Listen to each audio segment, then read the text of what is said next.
আমার স্ত্রী লড়ছে। এই নড়াচড়া যেমন তেমন নড়াচড়া না।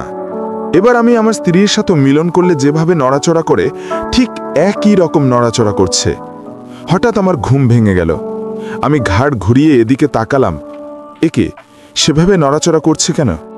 আমি কিছুটা অবাক হলাম। ঘুমের ঘোরে মরীচিকা দেখছি মনে হলো, তাই চোখ কচলে আবার দেখলাম নড়াচড়া হঠাৎ করে থেমে গেল। কিন্তু আমার স্ত্রী অঘরে ঘুমোচ্ছে। দেখে মনে হচ্ছে সে গভীর ঘুমে মগ্ন। আমি ধাক্কা খেয়ে উঠে বসে গেলাম। অজানা ভয়ে আমার শরীর থির থির করে কাঁপছে। এত রাতে আমার স্ত্রী এভাবে নড়াচড়া করছে কেন? আমার কেন জানি মনে হলো কেউ একজনের সাথে মিলন করছিল। আমি ওকে ডাকতে লাগলাম, রাত্রে, এ রাত্রে। সে গভীর ঘুমে নগ্ন। আমি এবার তার শরীর ঝাঁকুনি দিয়ে ডাকতে লাগলাম, রাত্রি, রাত্রি, উঠো বলছি।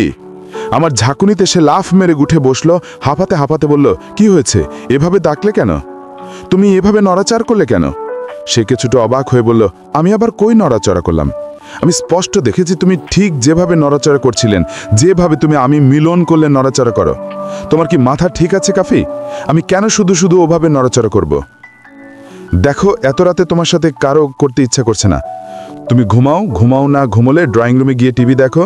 আমি একটু বাথরুম থেকে ফ্রেশ হয়ে আসি বলি রাত্রি খাট থেকে নেমে বাথরুমের দিকে চলে গেল। সে বাথরুমে ঢোকার সময় আমি তার পেছনের দিকে খেয়াল করতে দেখলাম তার পেছনে জায়গা বরাবর ভেজা। দেখে আমি চমকে উঠলাম। তার মানে আমি যা দেখেছি সেটাই সত্যি। কি কারোর সাথে মিলন করছিল? হঠাৎ আমি ওর দিকে চেয়ে চোখ ফিরিয়ে খাটের দিকে তাকালাম। যেখানে শুয়েছিল দেখলাম ঠিক জায়গা বরাবর ভেজা। আমার গলা শুকিয়ে আসছে, ভয়ে সারা শরীর কাঁপছে। এই কি করে সম্ভব? আমার স্ত্রী কার সাথে মিলন করছিল? কিন্তু এ রুমে তো আমি এবং রাত্রি ছাড়া আর কেউ নেই। এত রাতে কারো আসার কথা না। এবং এই বাসায় আমি, আমার স্ত্রী এবং মা ছাড়া কেউ থাকেও না। তাহলে কি সে কাউকে রুমে ঢুকিয়ে রেখেছে? আমাকে ঘুমিয়ে রেখে ও রুমে মিলন করছিল? তাৎক্ষণিক আমি খাট থেকে নেমে গেলাম। খাট থেকে নেমে এদিক ওদিক তাকাতে লাগলাম, কিন্তু কোথাও কাউকে দেখলাম না। হঠাৎ মনে পড়ল খাটের নিচের কথা। সেখানে কি কাউকে ঢুকিয়ে রেখেছে? নাকি ওরা মিলন করার সময় আমার ঘুম ভাঙতে লোকটির শরীরের উপর থেকে নেমে খাটের নিচে ঢুকে গেল? আমি তাড়াহুড়া করে খাটের নিচে তাকালাম, কিন্তু সেখানেও কাউকে দেখতে পেলাম না। হঠাৎ মনে পড়ল ব্যালকনির কথা। ব্যালকনির দিকে যেতে গিয়ে দেখলাম ব্যালকনি আটকানো। তাহলে নিশ্চয়ই লোকটা ওদিকে পালিয়ে যেতে পারেনি। তারপর আমি রুমের দরজার দিকে আসলাম। দরজা কর্দা সরাতে আমি একটা ধাক্কা খেলাম। আমার এখনো স্পষ্ট মনে আছে রাতে ঘুমোতে যাওয়ার আগে আমি নিজের হাতে দরজায় ছিট কিনে লাগিয়েছিলাম। তাহলে এখন দরজাটা খোলা কিভাবে? আমি তাড়াতাড়ি রুম থেকে বের হলাম। আমাদের রুমের সামনেই ডাইনিং রুম। ডাইনিং রুমের টেবিলের উপর পানির জগ আর গ্লাস ছিল। যেহেতু টেনশনে আমার গলা শুকিয়ে গেছে, তাই গ্লাসে একটু পানি ঢেলে তা পান করতে লাগলাম। আর মনে মনে ভাবতে লাগলাম, যদি কেউ নাইবা থাকতে আর তার সাথে সে জীবন নাইবা করবে, তাহলে ওর পেছনে ওখানে ভেজা কেন বিছানাটা? পানি পান শেষ করে মনে মনে ভাবলাম, নিশ্চয়ই এখানে কেউ না কেউ আছে। হঠাৎ মনে পড়ল রান্নাঘরের কথা। আমাদের রুম থেকে বের হলেই ডাইনিং রুম, ডাইনিং রুমের সাথে লাগানো কিচেন রুম। লোকটা যদি দৌড়ে গিয়ে আমার রুম থেকে বের হয়, তাহলে সে পালিয়ে কিচেন রুমে ঢুকবে। আমি মনে মনে সাহস সঞ্চয় করতে লাগলাম, কিন্তু আমি ভীতু প্রকৃতির লোক। জীবনে কারোর সাথে মারামারির ধার দূরের কথা কখনো ঝগড়াও করিনি। কিন্তু আমার মন বলছে, কাফি, তোকে অনেক সাহসী হতে হবে। তোর সবচাইতে মূল্যবান আমানত খেয়ানত করেছে এই লোকটা। আত্রিকে ছাড়িস না। কাফি, সাহস নিয়ে এগিয়ে যা। শক্ত এক কিছু দিয়ে তার মাথায় একটা সজোরে আঘাত কর, যাতে সে চিরজীবনের জন্য তার প্রিয়তম স্ত্রীর পথ থেকে সরে যায়। মনে মনে অনেক সাহস সঞ্চয় করলাম। তারপর এদিক ওদিক তাকিয়ে শক্ত কিছু খুঁজতে লাগলাম। হঠাৎ চোখে পড়ল বলের সাথে লাগানো ঝাড়ু। ঝাড়ু হাতে নিলাম। পরখ করে দেখলাম অতটাও শক্ত না, তবু হাতে লাঠি বলে কথা। ঝাড়ু দু হাতে চেপে ধরে ধীরে ধীরে রান্নাঘরের দিকে গেলাম। রান্নাঘরে এসে দেখি কোথাও কেউ নেই। তার মানে লোকটা রান্নাঘরে ঢোকেননি। তাহলে নিশ্চয়ই ড্রয়িং রুমে চলে গেছে। তাই অনেক সাহস নিয়ে ড্রয়িং রুমের দিকে গেলাম। আমাদের ড্রয়িং রুমের দিকে যাওয়ার আগে একটা বাথরুম আছে। আমি যখন রুমের দিকে যাচ্ছিলাম হঠাৎ আমার মনে হলো ছোট্ট এক আওয়াজ হওয়ার সাথে সাথে আমি ভয়ে পড়ে গেলাম। বুকের মধ্যে থুতু ছিটে বাথরুমের দরজার দিকে তাকালাম। কে যেন বাথরুমের ভেতর থেকে দরজা লাগিয়ে দিয়েছে। ভয়ে আমার সারা শরীর কাঁপছে। একবার ইচ্ছা করছিল রাত্রিকে ডাকি, সে সাথে থাকলে আমার সাহস বাড়বে, কিন্তু পরক্ষণে মনে হলো এই ঘটনার মূল নায়িকা তো সে তো জানে এই লোকটাকে। ওরা দুজনে মিলেই তো পরকীয়ার নাটক সাজিয়েছে। রাত্রিকে দেখলে বরং হিতে বিপরীত হবে। লোকটা আমার হাতে ধরা পড়ে গেলে ওরা বাঁচার জন্য দুজনে মিলে আমাকে শেষ করে দেবে। রাত্রি আমার স্ত্রী হলেও এই মুহূর্তে সে আমার শত্রু। শত্রু দিয়ে শত্রু ধরা যাবে না, তার চেয়ে বরং ভালো হয় মাকে দেখলে। কিন্তু না, আমাদের এই পপের নাটকে মাকে দেখা যাবে না। এমনিতে আমার মা অসুস্থ মানুষ, সে যদি শোনে তার ছেলের বউ পরকীয়া করছে তাহলে আঘাতে স্ট্রোক করবে। আবার মনকে শক্ত করতে লাগলাম। কাফি, বসে থাকলে হবে না, মনকে শক্ত করে উঠে দাঁড়া, গিয়ে লাথি মেরে বাথরুমের দরজা ভাঙ এবং ভিতর থেকে বের করে আন তোর শত্রুকে। তারপর নিজের হাতে তোর শত্রুকে এবং তার স্ত্রীকে একসাথে শেষ করে দে।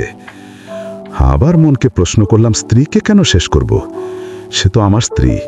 মন আমায় উত্তর দিল, রাত্রি যদি তোর স্ত্রী হবে তাহলে সে তোর পাশে শুয়ে পরপুরুষের সাথে মিলন কিভাবে? রাত্রি হলো চরম শত্রু, আর শত্রুকে ক্ষমা করতে নেই। উঠে দাঁড়া কাফি। আমি মনের কথা মতো উঠে দাঁড়ালাম। তারপর ধীরে ধীরে শক্তি সঞ্চয় করে যখনই বাথরুমের সজোরে লাথি দিতে যাব, তখনই দেখলাম বাথরুম খুলে বের হয়েছে আমার অসুস্থ মা। মা আমাকে দেখে বলল, কিরে কাফি, আমাকে লাথি মারতে চেলে কেন হঠাৎ? মাকে দেখে আমি চমকে উঠলাম। থতমত খেয়ে বললাম, না মা, কই, আমি কেন তোমাকে লাথি দিতে যাব? তাহলে তুই পা তুলে দেখে আসছে কেন? আমি ঠোঁটের কোণে একটা বিরস হাসি দিয়ে বললাম, না মা, আমি তো ক্যারাটে প্র্যাকটিস করছি। আমার কথা শুনে মা ঝোরে শব্দ হাসতে পড়ে বলল, এত রাতে কি কেউ ক্যারাটে প্র্যাকটিস করতাম? না, তুমি তো জানো আমি কলেজ জীবনে ওস্তাদ নায়ক রুবেলের থেকে ক্যারাটে শিখেছিলাম। চাকরিতে ঢোকার পর থেকে আর খেলাটা প্র্যাকটিস করা হয় না। এখন তো দিনকাল খারাপ, যখন তখন ছিনতাই হচ্ছে, তাই ভাবছি পুরনো কলা কৌশলগুলো আবার একটু প্র্যাকটিস করে নেই। আমার কথা শুনে মা বলল, কাল সকালে তোর অফিস নেই? আছে তো। এত রাত জেগে থাকলে অফিসে যাবে কিভাবে? যা, শুয়ে পড়। বলেই মা চলে গেলেন, কিন্তু আমার মনে রেখে গেলেন হাজারো প্রশ্ন। লোকটি তাহলে গেল কোন দিক দিয়ে? এদিক ওদিক তাকে কোথাও তার কোনো অস্তিত্ব খুঁজে পেলাম না। তাহলে কি আমি এতক্ষণ মরিচিকার পিছনে ছুটেছি? এটা কি আমার চোখের ভুল ছিল? যদি চোখের ভুল হয় তাহলে রাত্রির পেছনে ভেজা ছিল কেন? নানা প্রশ্ন মাথায় নিয়ে আমি আবারও রুমের দিকে চলে গেলাম। রুমে এসে দেখে রাত্রি শুয়ে আছে, কিন্তু ঘুমোয়নি। আমাকে রুমে ঢুকতে দেখে চোখ বড় করে আমার দিকে তাকিয়ে রইল। আমি তার দিকে তাকিয়ে বললাম, তার জন্য অপেক্ষা করছো? সে বারো শোয়া থেকে উঠে বলল, কার জন্য অপেক্ষা করে আছি? মানে? নিশ্চয়ই তুমি ড্রয়িং রুমে গিয়ে সিগারেট টেনে এসেছো। তোমাকে না কতবার নিষেধ করেছি সিগারেট স্পর্শ করবে না? আমি সিগারেট টানতে চাইনি।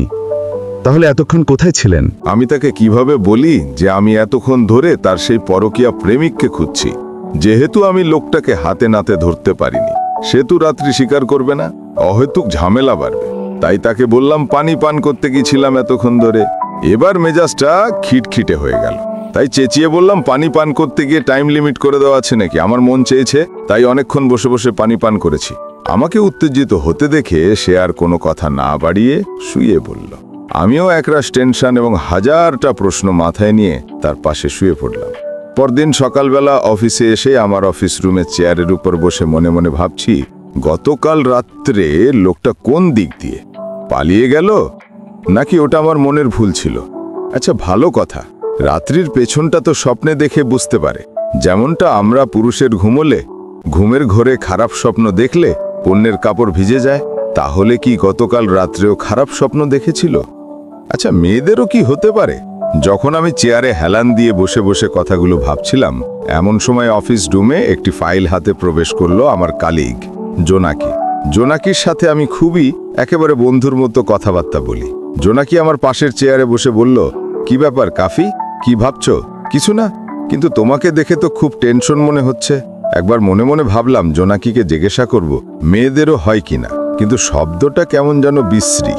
আমি জোনাকির সাথে যতটাই ফ্রি হই না কেন এ ধরনের বিষয়গুলো নিয়ে কখনো কথা বলিনি, তাই প্রশ্নটা করতে পারলাম না, এড়িয়ে যাওয়া। আমি বললাম, না না, হলে সিগনেচার করতে হবে। এদিকে দাও, আমি ফাইলটা চেক করে সিগনেচার করে দিয়ে তোমার রুমে দিয়ে আসবো। টিফিন টাইম হয়ে গেছে, তুমি টিফিন করতে যাবে না? যাব, আগে তোমার এই ফাইলটা চেক করে নিই।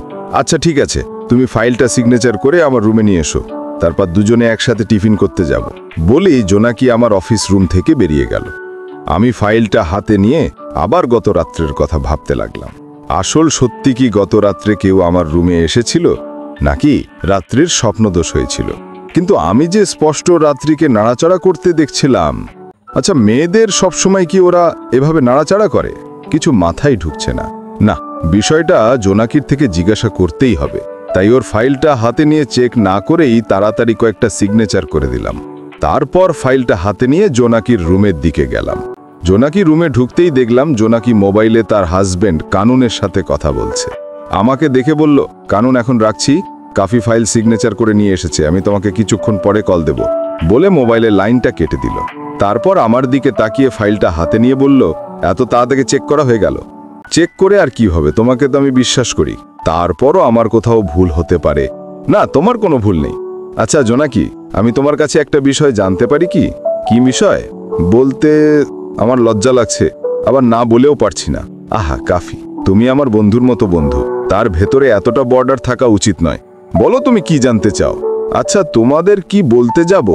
এমন সময় দেখলাম আমাদের অফিসের বস সাইফুল সাহেব এসে বলল, অফিসের কাজ বাদ দিয়ে এখানে গল্পগুজব করা হচ্ছে, তাই না? হঠাৎ করে স্যারকে দেখে আমরা দুজনেই উঠে দাঁড়ালাম। জোনাকি কাঁপা কাঁপা গলায় বলল, না স্যার, আমরা অফিসে প্রজেক্ট নিয়ে আলোচনা করছি। সাইফুল বলল, এখন অন্য কোনো প্রজেক্ট নিয়ে আলোচনা করতে হবে না। তাইফি সাহেব, আপনি তাড়াতাড়ি আপনার রুমে গিয়ে আমাকে কল্পলোকের প্রজেক্টটা রেডি করে দিন। জোনাকিকে আর প্রশ্নটা করা হলো না। শেষ পর্যন্ত আমি মাথা নিচু করে জোনাকি রুম থেকে আমার অফিস রুমের দিকে চলে আসলাম। আজও যথারীতি খাওয়া দাওয়ার পর স্বামী স্ত্রী ঘুমিয়ে আছি। একটু একটু করে ঘড়ির কাঁটা ঠিক মধ্যরাতে চলে গেল। চোখের কোনায় কোনায় ঘুম চলে এসেছে। ঘুমের ঘোরে হঠাৎ খাট নাড়াচাড়া অনুভব করলাম। মনে হচ্ছে আমাদের খাটটা তুলছে, যে তলানিতে তালে তালে আমিও দুলছি। হঠাৎ করে আমার ঘুম ভেঙে গেল। চোখ তুলে স্ত্রীর দিকে তাকাতেই দেখলাম আমার স্ত্রী যথারীতি গতকালকের রাত্রের মতো আবারও সেই পরিচিত নাড়াচাড়া করছে। আমি এবার স্পষ্ট লক্ষ্য করলাম সে মিলনের ভঙ্গিমায় নাড়াচাড়া করছে। হঠাৎ আমি তার চেহারা থেকে চোখ যখন তার সামনের দিকে নিয়ে গেলাম, দেখলাম গায়ের উপর একটা লোক, যা দেখে আমি চমকে উঠে, হ্যালো ভিয়ার্স, আপনারা কি এই লোকটাকে সেটা জানতে চান? জানতে চাইলে আমাদের কমেন্ট বক্সে লিখতে হবে, দ্বিতীয় পর্ব চাই। একটা কথা মনে থাকবেন, যে গল্পের কমেন্টস জুস এবং শেয়ার হয়, আমরা সেই গল্পের দ্বিতীয় পর্ব তৈরি করি না। তাই উক্ত গল্পের দ্বিতীয় পর্ব দেখতে চাইলে এক্ষুনি গল্পটি আপনার ফেসবুকে শেয়ার করে দিন। এতক্ষণ ধরে গল্পটি দেখার জন্য আপনাকে অসংখ্য ধন্যবাদ।